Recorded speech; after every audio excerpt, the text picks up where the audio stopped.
এতক্ষণ বৃষ্টির জন্য আমি একটা দোকানে বসেছিলাম, এখন বৃষ্টি একটু কমলো, তাই হলো বের হলাম। আসলে এই মুহূর্তে যদি বৃষ্টি নামে তাহলে নির্ঘাত আমি ভিজবো, কারণ আমি এখন এমন জায়গাটায় আছি যে এখানে কোনো শেড নাই, এবং একটু একটু আবার বৃষ্টি পড়তেছে আমার গায়ে, মোবাইলের উপরেও পড়তেছে, দেখতেছি। তো বৃষ্টিটা পড়ার আগেই আমি ইনশাল্লাহ অফিসের গেটে ঢুকে যাব, কারণ এই জায়গাটাই খুব বিড়ম্বনা। আমি কিন্তু অনেকক্ষণ আসছি, কিন্তু পুরো বৃষ্টির সময়টাই আমি গাড়ি থেকে নেমে একটা দোকানের মধ্যে ছিলাম।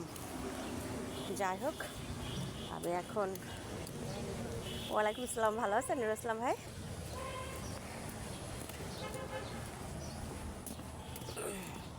আমি চলে আসছি বেডের মধ্যে, এখন আর কোনো সমস্যা নেই, এই যে, কারণ